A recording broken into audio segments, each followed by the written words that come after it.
Crown on the head, but she da feel the dread. Palace walls echo, tears she have to shed.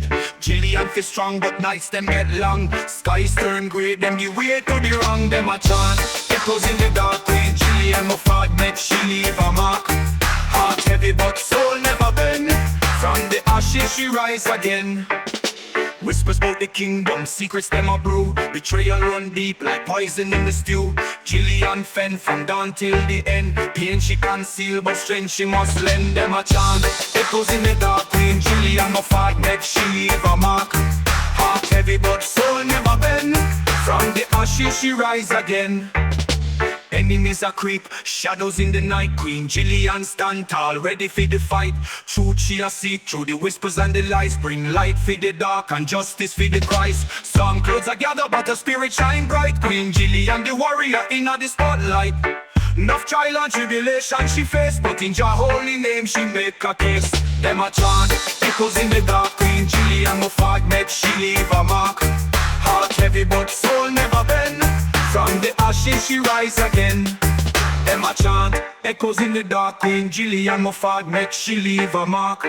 Heart heavy, but soul never bend. From the ashes she rise again.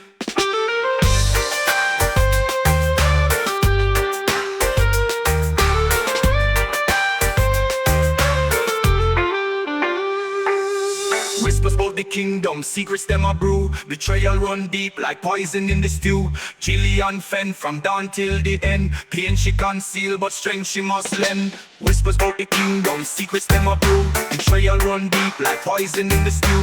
Jillian fend from dawn till the end. Pain she conceal, but strength she must lend. Enemies are creep, shadows in the night. Queen Jillian stand tall, ready for the fight. Truth she a seek through the whispers and the lies. Bring light for the dark and justice for the Christ.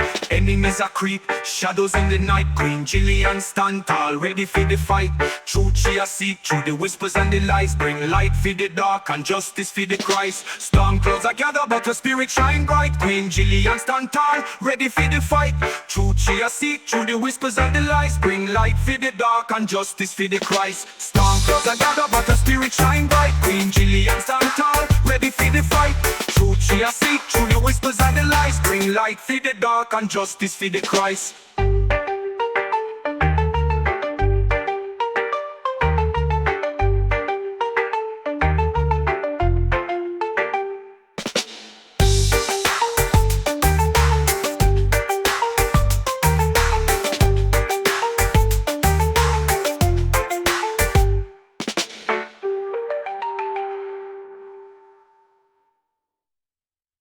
I'm Priya and I cannot reveal my clan. The Rape of Queen Jillian Part 1. In the land of my birth ages ago, there lived a sweet and pure maiden. Her name was Jillian. She was the jewel of her family. The only daughter among 7 sons, she was rare to say the least. Every day, she would draw water from the blessed well and prepare food for her family. This was not an easy task, given the well's location. However, this was the way Jillian showed her gratitude to her parents. She would carry the water uphill and across the meadows into the village. The water was the sweetest in all the land. Jillian never complained about the journey because she used this time to pray. One day, while she was with her friends, she caught the attention of the king. So he inquired of his counselors to see how he might make her his bride. He learned that she was good-natured and with a spotless reputation. This pleased the king and all his house. So Jillian and her family were brought before the king. Jillian trembled as the king approached her. He took some time just studying her. Finally he spoke. "I have called you here that I might seek Jillian hand in marriage. But if her heart belongs to another, you will go in peace." Still rather shocked, Jillian silently gave her approval, and her father accepted the proposal. Her mother led her away to begin to prepare for the ceremony, which would take place in a week. The king wanted it to coincide with a yearly festival that welcomed other nobility and give thanks for a great harvest before the weather would make travel difficult. Messengers were sent far and wide to announce the upcoming wedding. Every invitation was joyfully accepted. The whole kingdom was abuzz with activity and excitement. You must understand, King Judah was newly crowned and needed to establish himself as fit to rule. Having such a lovely, virtuous queen would help to still the tongues of his critics. With customs and obligations fulfilled, the royal couple joined themselves together in the flesh. Slowly and sweetly, they conceived an heir that night. They enjoyed their private time together for a week before duty called him back to matters of state redirected his attention. His chief advisor told him that he was needed in the northern province to try and prevent an uprising. As he prepared to leave, he was given the good news that his queen was with child. This news caused him to ask his closest brother to watch over his queen and all his house while he was away. And with his house in order, he left. Every day, Jillian would pray for her husband's safety away from prying eyes. These scriptures kept her prayer life guarded, but pure. And when thou prayest, thou shalt not be as the hypocrites are, for they love to pray standing in the synagogues and in the corners of the streets, that they may be seen of men. Verily I say unto you, they have their reward. But thou, when thou prayest, enter into thy closet, and when thou hast shut thy door, pray to thy Father which is in secret. And thy Father which seeth in secret shall reward thee openly. But when ye pray, use not vain repetitions, as the heathen do, for they think that they shall be heard for their much speaking. Be not ye, therefore, like unto them. For your Father knoweth what things ye have need of, before ye ask him. Matthew 6:5-8, KJV. As time passed, her brother-in-law Lycia sought to assert his newfound power more and more. Jillian tried to keep the peace by reminding the household that this was only temporary and that she would speak to Lycia on their behalf. One after dinner, she asked to stay for a brief discussion about how his brother's household was being run. He agreed, but insisted that all others leave the room. All others left, but a small group of worried servants remained close. Lycia: What is it that troubles you, my queen? Jillian: I what my husband has charged you to do. However, it seems that you have gone too far. Lycia: While my brother is gone, everything that is his has become mine. Even you are mine. I can take you and no one will believe you. With those words he drew his sword and covered her mouth. When she bit his hand, he sliced her leg and began to choke her. He forced her legs open and began to defile her. With her last drop of strength she screamed, and her maids came running with the guards. It seems that Lycia was so arrogant that he never locked the door. He was pulled off her and locked away to await the judgment of the king. Please subscribe. Hi, I'm Priya, and I cannot reveal my clan. The Rape of Queen Jillian, Part 2. But if a man find a betrothed damsel in the field, and the man force her, and lie with her, then the man only that lay with her shall die. Deuteronomy 22:25, KJV. 3 days later, the king returned. When he entered the city, messengers met him and told him that his queen has been hurt, but no other details. They say that a horse has never moved so fast. When he reached the palace, he ran to see his queen. Kneeling beside her bed, he stroked her forehead and asked her maid what happened. Maiden Lily: My king thy brother, who you gave power to keep thy house and all thy goods, has sought to take over thy marital bed by force. She was wounded in the attack, but both thy wife and thy heir will recover. Tears filled Judah's eyes as he left to see how he would deal with his brother. With a heavy heart, he remembered the loving brother to which he made an oath never to harm one another, that the family would remain united. Surely the oath was broken, and the punishment is clear. Yet how do you send your closest friend and brother to his death? So the king took counsel for 7 days. Within that time, the queen regained enough strength to inquire why Lycia still lives. No one would answer her, so she slowly made her way to the king. Pain filled her every step, but she would not be deterred. She could not understand why it was taking so long to end the life of this dog. Did her husband not love her? Did he not believe her? If the answer to either question was yes, it would be worse than the violation she had already endured. After entering the throne room, she took her place beside the king without saying a word. There she heard all the arguments for Lycia to keep his life or lose it. Some of the elders at court said that if Lycia was simply banished, he would return like Absalom and therefore start a civil war. And Absalom said unto him, See, thy matters are good and right, but there is no man deputed of the king to hear thee. Absalom said moreover, O that I were made judge in the land, that every man which hath any suit or cause might come unto me, and I would do him justice. And it was so, that when any man came nigh to him to do him obeisance, he put forth his hand, and took him, and kissed him. And on this manner did Absalom to all Israel that came to the king for judgment. So Absalom stole the hearts of the men of Israel. Samuel 15:3-6 KJV. Others reasoned that the death of Lycia would tarnish the royal reputation by exposing this family shame. For although it was a terrible thing that happened to the queen, having the evil in one's own family would harm the entire bloodline if everyone knew. This enraged the queen, and yet she held her peace. The queen was violated, and the queen only. These fools spoke of a tarnished reputation as if it was just the concept of the offence and nothing more. Lycia's wife threw herself at the feet of the queen and pleaded not for the life of her husband, but rather that she and her children be allowed to return to her homeland. She made a solemn vow that in exchange for this, none of her or her husband's seed would ever raise their hand against this kingdom. This was to be taught and kept throughout all their generations. This request was quickly granted, and she made haste when leaving. Provisions were given to her so that they would lack nothing during their journey. In those days they shall say no more, The fathers have eaten a sour grape, and the children's teeth are set on edge. But everyone shall die for his own iniquity. Every man that eateth the sour grape, his teeth shall be set on edge. Jeremiah 31:39-30, King James Version. Hi, I'm Priya, and I cannot reveal my clan. The Rape of Queen Jillian, Part 3. After returning to her chamber, Queen Jillian wept until she had no more strength. She hated that her sister left because of the actions of her husband. This only added to the shame that the queen felt.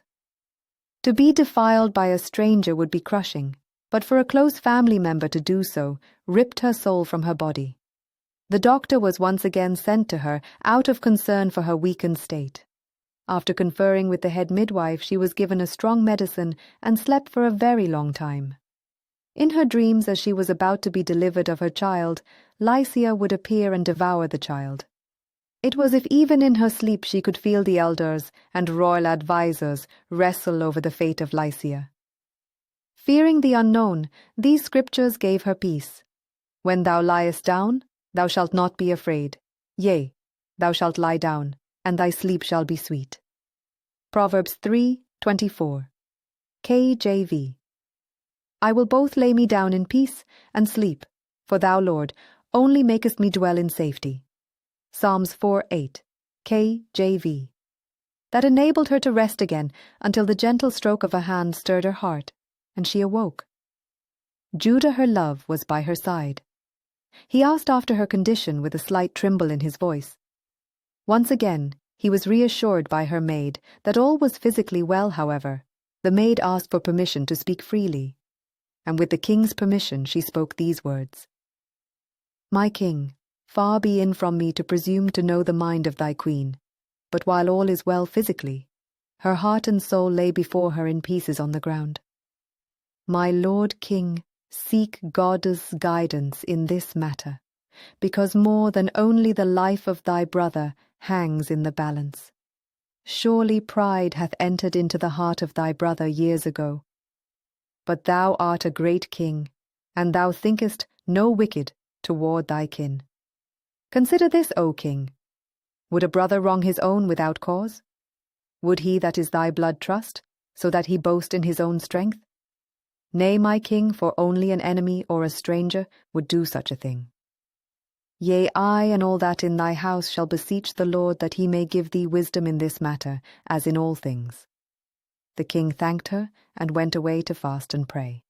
Hi, I'm Priya, and I cannot reveal my clan. The Rape of Queen Jillian, Final Part. Every one that is proud in heart is an abomination to the Lord. Though hand join in hand, he shall not be unpunished. By mercy and truth iniquity is purged, and by the fear of the Lord men depart from evil. When a man's ways please the Lord, he maketh even his enemies to be at peace with him. Better is a little with righteousness than great revenues without right. A man's heart deviseth his way, but the Lord directeth his steps. A divine sentence is in the lips of the king. His mouth transgresseth not in judgment. A just weight and balance are the Lord's. All the weights of the bag are his work. It is an abomination to kings to commit wickedness, for the throne is established by righteousness. Righteous lips are the delight of kings, and they love him that speaketh right. Proverbs 16, 5-13, KJV. 9 days passed, with very little being seen or heard concerning the king. Jillian feared that her husband may let brotherly love cloud his judgment. This caused her to weep openly at times. The pain and weight of it all seemed to crush every part of her at times. She also sought the Lord for the strength to forgive Lycia, and that one day she would see her again. On the 10th day, the king announced that he would pass judgment on the matter, and so all the nobility and elders of the land were assembled. The royal guard brought Lycia out of the prison so that he may be judged before all. At first, Lycia appeared to be very humble, but when his eyes met the queen's, a perverted grin crept across his face. He laughed at her, but Jillian did not look away. Her head was lifted up, and she hid any expressions of pain and anguish. The wicked flee when no man pursueth, but the righteous are bold as a lion. Proverbs 28:1 KJV. Lycia's behavior greatly displeased the king. He never allowed himself to even perceive the wickedness that lay in his brother's heart. Wishing not to conduct himself unseemly, he asked if anyone would speak in defense of Lycia. No one spoke, not out of fear, but utter disgust. Then he asked Lycia what he wished to say. Thus Lycia began his defense. "My king, I am thy blood. Surely thou see no offence in me. What else could I do, seeing how she enticed me? Thy wife hath played the harlot. My only true sin was that I was weak and broke the covenant that I had with my wife before God. See now how my wife is fled from me because of my shame. Yet that foolish and wayward woman who calls herself queen hath bewitched thee. Set me free now, dear brother, and let not that she-devil divide us." The room fell silent. The queen never reacted to his accusations. The king's face was as a stone. Judah stood up and spoke before all assembled. "I have not regarded this as any other matter. As I journeyed, the one that I had set over my house hath set it ablaze. Now the offender blames the fire, the wood, and all that is in the house for the fire. Are thy hands clean? Is not the smell of smoke found throughout thy person? What have I ever withheld from thee except my bride? What is my offence against thee?" Lycia tried to speak, but was quickly silenced. "It pains me to call you the son of my father and a child of my mother. You have done wickedly. You have spoken falsely. Now you shall die. Let it be known that I take no pleasure in this. However, you shall reap what you sow." With the realization of what was said dawned on him, Lycia dropped to his knees and pleaded for his life. Yet again no one spoke. "The Lord shall fight for you, and ye shall hold your peace." Exodus 14:14 KJV. Lycia was taken from the room and was executed 3 days later by the sword. When they were truly alone, Judah and Jillian wept sore, not as royalty, but as husband and wife. All the kingdom and those round about said that the king had indeed judged rightly, and peace returned to his house. And in the fullness of time, Jillian brought forth a daughter, whose name was Ruhamah. Royal breeze whispers in the night, Queen Jillian's palace, golden delight. Dark shadows creep, no warning given, echoes of a crime in Dubovian linen. Oh, Jillian, tears in the moonlight, royal crown shattered overnight. Kingdom weeps, ocean deep cries, justice for the queen.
reclaim the land.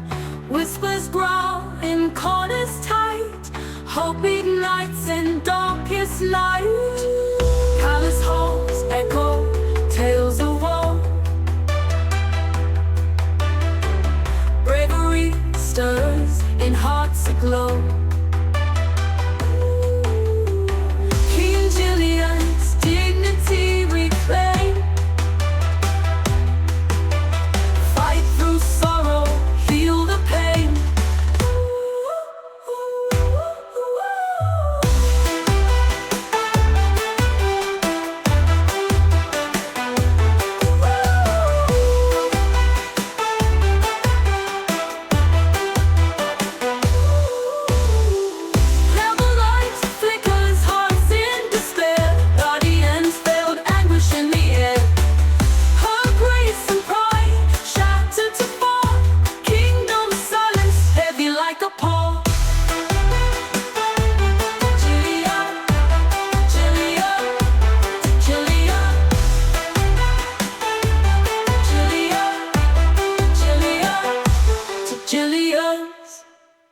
Rebels rise, swords in hand, avenge the queen, reclaim the land. Whispers growl in corners tight, hope ignites in darkest night. Palace halls echo tales of woe, bravery stirs in hearts aglow. Queen Jillian's dignity reclaim, fight through sorrow, heal the pain.